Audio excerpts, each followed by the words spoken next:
Welcome to another episode of The Brand Called You, a podcast and podcast show that brings you leadership lessons, knowledge, experience, and wisdom from hundreds of successful individuals from around the world.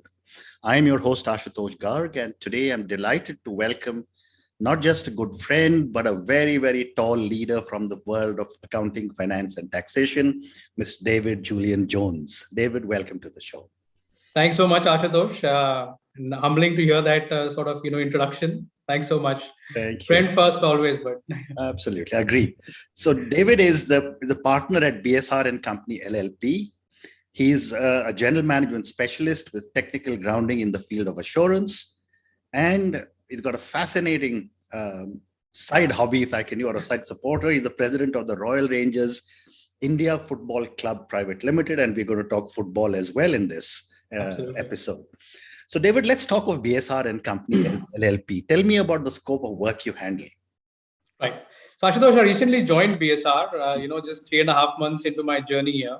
But considering my past, I have actually come in to do a couple of roles at BSR. And primary among them really is something which a lot of firms have ventured into, but some of them catching up, and that is about creating a center of excellence to support field teams when they conduct audits. So it's at BSR it's called the Audit Delivery Center, something that's been there for almost 3 years. But with the pandemic, it's really sort of taken off in terms of how many people, and we're 600 today, looking to double within the next 12 months as we go along. So supporting teams through Center of Excellence is what I'm primarily working on. Wow. I also have a portfolio of clients because that's something that I want to stay in touch with. Very important to stay in touch with what's happening. So my upbringing in audit continues as my journey in BSR as well. How wonderful. So my next question to you, David, is that how is technology changing accounting? Everyone's talking of artificial intelligence, machine learning, blockchain, cybersecurity, and so many other things. How are you coping from, and I'm 65 years old. I remember we used to manually do the balancing of the trial balance when I was in ITC at the 21-year-old. How have things changed? No, and you're talking about yesteryears. I remember the big ledgers that one had to put on 2 desks at times to do that. But that world, Ashutosh, is gone. And I think everything is in front of a screen and behind a screen today. And I think accounting, needs and auditing needs to catch up from both perspectives. One is about understanding how clients have taken to that and being able to get behind it to do a good audit. A lot of it now sits in a box which is not in a ledger, not in physical form. So accountants need to enhance their skill and understanding of technology. And the second is how we are using it to our own benefit, both internally within systems, process, etc. As well as just to mine the reams of data that now you get when you audit these large clients. So I think whilst now the course on accounting teaches us theory of accounting and all of that, there is also a big focus at firms like ours to actually people becoming technology specialists and understanding technology so that we can perform an audit much more efficiently and much more comprehensively. So I would say the CA course is morphing to much beyond accounting now and engulfing technology as well to ensure we stay relevant. Amazing. So I'm going to ask you a little provocative question. I was talking to some other people and they said that the first or one of the early skills that may get disintermediated with technology could be audit. Yes. What are your thoughts? So I think parts of audit will actually yield to technology, very easily. And if that doesn't happen, the profession itself will not remain relevant. To be honest, the business that I just talked about, right, the delivery center, the reason why that is a model and is successful is because a lot of it is actually delivered to technology nowadays. But Ashutosh, I would caution that, the business of audit also has another very big element, which is judgment. And that's something that, I don't see technology overtaking, at least in my lifetime, hopefully. And as an auditor and looking at the complexity of business today, the kind of transactions, judgment is becoming even more and more, a part of the job that we do. So the way I see it, Ashutosh, I think technology can really complement the auditing profession in terms of taking away what is the routine, the repetitive, the monotonous, and leaving the mind space of the individuals in this business to exercise the correct judgment, sort of understand, upskill, etc. So I see it actually complementary. I don't see it overtaking us. Fair enough. But you never know. Well maybe in the well future. said. Well said. And my next question to you is for a lot of our viewers and listeners who are young startup entrepreneurs, how does the role of an auditor or an accountant change from a startup little company where systems are all messed up or likely to be messed up into a large business organization where systems have taken over and are virtually running everything? True. So, I feel, an auditor, whilst has its role as, being independent, looking at the books, giving an opinion. I think an auditor also has a role as a partner in a business and their growth journey.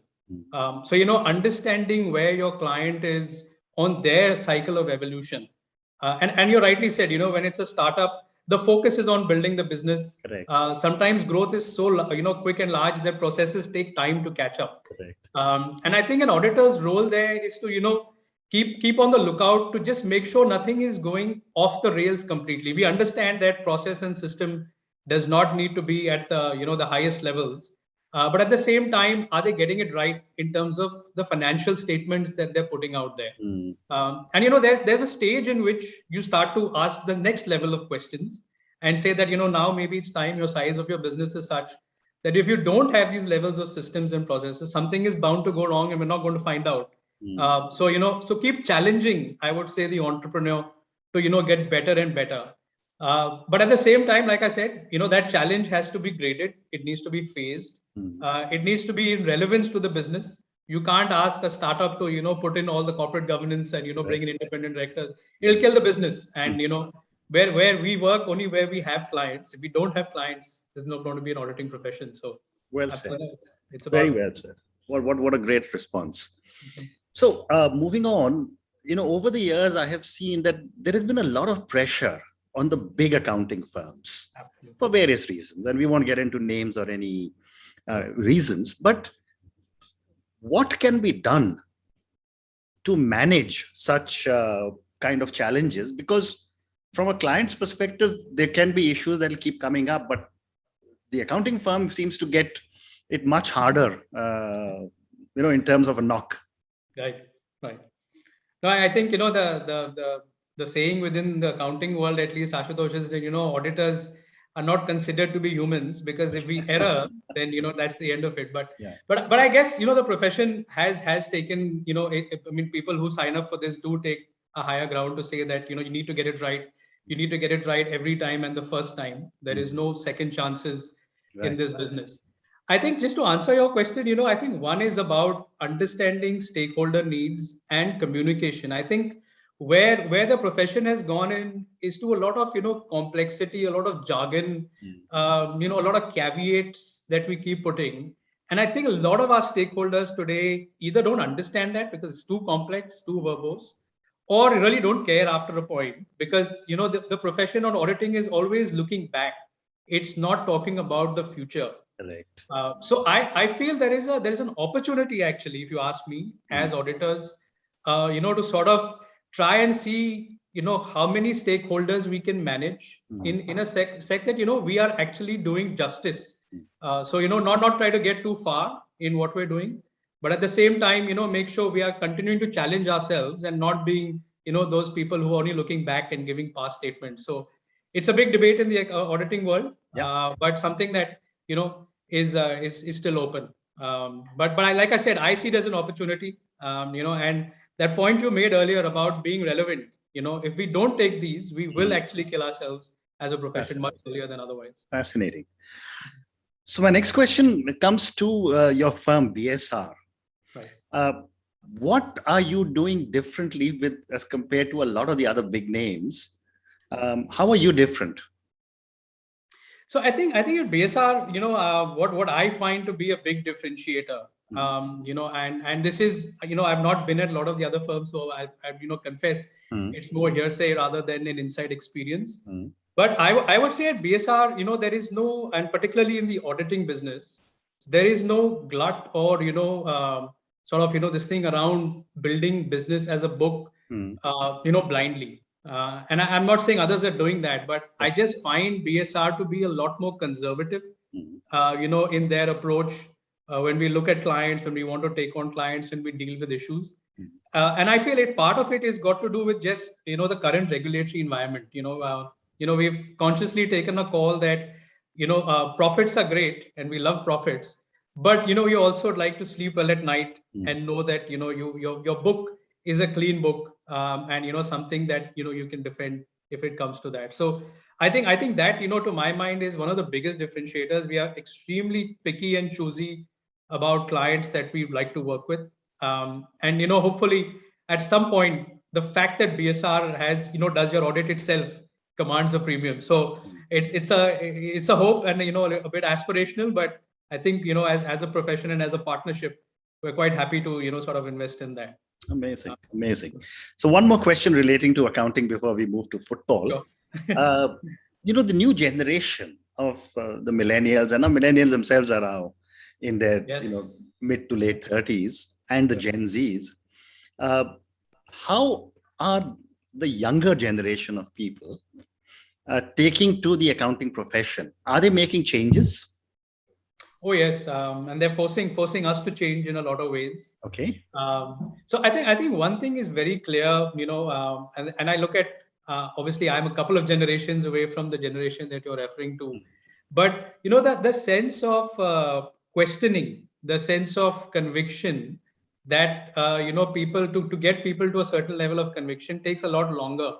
I remember in my time, if my boss said something, I would just believe it, right? I mean, it was because he said so. Correct. But today it's a conversation, and I think a lot of millennials and Gen Zs practice the 5 why in terms of asking you, but why do you think that? So it helps build clarity, I guess, for us, and we're 100% sure, and they want to know what does this mean. So the whole concept of auditing today, and how is it adding value?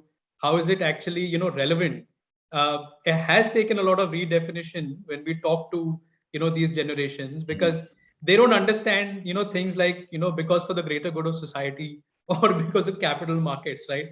It's tell me what does this mean in my context, what am I gaining, etc. So I think that's one, in terms of just redefining why we do what we do, and I think how we do it is also becoming very, very relevant. They're not interested in the longest theoretical discussions. Correct. It's more the practical applications, that they want to understand. And I think that's something, like I said, keeps us also on our toes. And I think it's a great challenge, to be honest, Ashutosh. I agree. It's a great challenge. I agree with you. Fascinating. I agree with you completely. I mean, I work with a lot of young colleagues in the brand called You. Yes. And what I always admire about them, and I'm 3 times their age, so it's not even 2 generations. I mean, I'm probably 4 generations. But what I really admire about them is their ability to push back and say, I don't agree. And that's a culture I've never seen in any of our other management over the last 4 decades that I've been working. True.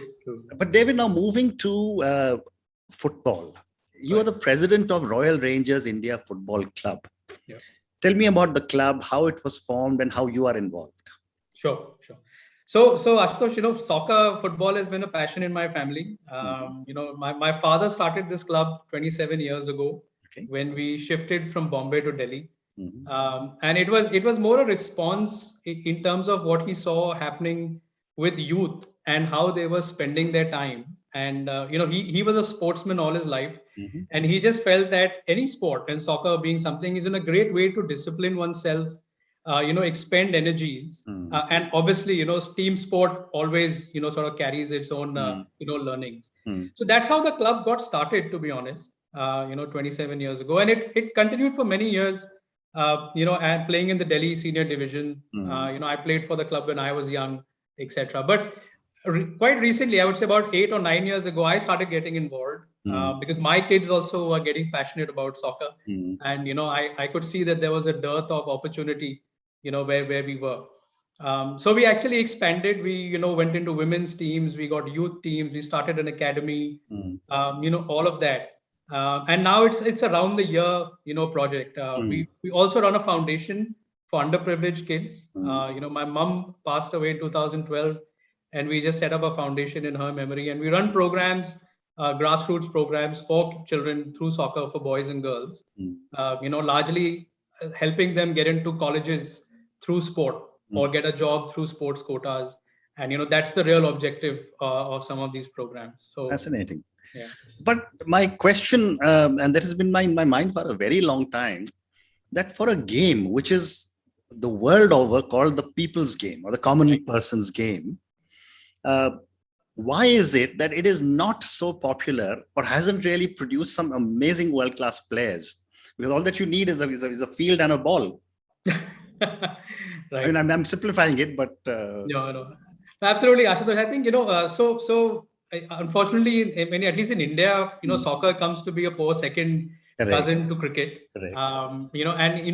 Anything which does not have a paying career, right? A sport which does not have a paying career, obviously, for parents is never the first choice. I find very few parents who would, compromise to say that, oh, my son or my daughter has the talent. And this has to be identified, to be honest, if you want to build a world-class team at a very young age. We recently brought into India, when I say recently, obviously pre-pandemic, a soccer legend by the name of Winton Rufer. And he when he looks at kids and wants to identify, he says 8 to 10, maximum 12 years old is when you really identify the talent, because that's when you need to start working with them, so that when they're 17 or 18, they are able to complete at the world stage, right? So I'll our example, we have an academy, we have a great intake of kids in the under 8 category. But as I go to under 12, as we go to under 15, a lot of that starts to petter out because exams are coming. My son's got boards this year, or my daughter is applying for this. So it's just a second choice. And we are still to really get to the grassroots. I talked about the foundation, Ashutosh. My personal view is the hunger that I see in the kids who come from the villages is far more than, I would say, even my kids. They're more interested in the Nike shoes and the Adidas shorts rather than the skills of the game. Whereas these kids, it's actually a ticket to getting out of that life where they currently are. So I think that's where we need to focus. Not the big cities, to be honest. I find, and states like Odisha, have shown what's possible. We've seen it happen in hockey. We've seen it happen in football. It's just about, spending that time, having the patience. I think it's, like I said, it's a generation that you need to work with to get to world-class players. Well said. Well said. In fact, I was going to ask you, you mentioned Orissa, but I was going to say the states like Orissa have done wonders for hockey. Yes. And the last Olympics, both the Olympics and the Paralympics, have done amazing thing for the athletes and so on. Right. My question to you is, what can be done to promote soccer or football? So, like I said, I think governments, need to support private enterprise. So people who have big pockets, take the Reliance Youth Foundation, right? They've got very deep pockets, Ashutosh, so they can afford to run programs which are national. And they do a great program. They do a program for schools. They do a program for colleges on soccer. It's called the Reliance Youth Foundation. That runs these. But these are not programs that with the size of the country, it's difficult to tap that level of talent. So it needs to move into government, and I say state, local government. Actually taking that initiative, spending money, giving land. Our biggest challenge is finding a field sometimes. You said it's only a field and a ball. Balls are easily available, but fields, are really not. Every field is probably taken over multiple cricket pitches, isn't it? Yeah. So you have people who will give you the field if there's a cricket match not happening and tell you, please don't run on my cricket pitch. How can you play football if you're not going to run around? Right? I know. So, but I think government needs to invest. State government and Odisha is a great model. They've sort of shown what's possible if you sustain that investment, bring in coaching talent. We need to bring in some good coaching talent as well to develop our own further. I clearly see that if we start at the grassroots, there is a lot of talent. The size of our population just boggles me that why can't we make world-class players? Absolutely. Well, I hope we see a Maradona or a Pele coming up from India. Fingers But crossed. I hope so. I hope so. But, David, I'm going to move to the last segment of our conversation. Sure. Most of our young viewers and listeners love to get to know my guest a little better. So I have time for 2 or 3 questions for you.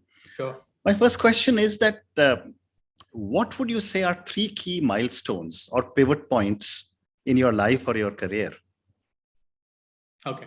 So I would say the first one, Ashutosh, was really fairly young. I mean, class 12. But to be honest, I was never good at academics. Mm-hmm. I was an average student, loved to play football, was on the field. Mm-hmm. And I remember my father told me that, listen, I don't have connections. If you want to get into college, you need to get on your own. It's not happening. Mm-hmm. And of course, cutoffs were not as high as 99 and 100 today, but they were still quite high for my time. Right? Mm-hmm. And I always had this feeling that, studies was not for me. And I couldn't. But I think that conversation with my father just, put it in perspective. It was, I didn't know what was going to happen next after class 12. I was so secure in school, right? We just went from one class to the next. And I said, okay, let me give this a shot. And I sort of managed to get into Sri Ram College of Commerce through academics, which was, sort Amazing. of, it surprised me. I mean, forget everybody else, it surprised me. But it just made me the realization of what's possible if you just open your mind and make effort. Like I said, I never thought I could. But, when I was put in that situation, I just said I had to make it happen. And so it's just, to me, it was a realization of what's possible, at that young age. I think that was sort of reiterated at some level when I cleared the chartered accountancy exam. Had I, people used to always scare us that, CA exam, this, that, and I said, it's an exam, people pass it, and I had just, I was fresh from class 12 success. And again, that just got reiterated for me, in terms of doing that. And the third, I would say really was, when I started working with my dad as part of the club. My parents have always been big on community, and having, something on the side other than just what you have at work, right? It's your unwind, it's your recharge, it's whatever, it's your give back. And I think that, when I started working with my dad, I just realized that, I had spent some years just focusing on, work when I was in, qualifying as a CA, etc. And to me, that realization that having, your passion and following it, making the time for it, and nobody else is going to make it happen. You need to do it. And when I started doing that, I could see the change in my persona. Even at work, I was more productive when I was Monday to Friday, because I just came back on the weekend supercharged, having done what I love. Either managed soccer or played soccer or, did something to do with the community. Fantastic. Fantastic. Those are the 3 times. Really. Fabulous. And my last question to you, and this is for the many, many young people who will be listening to us.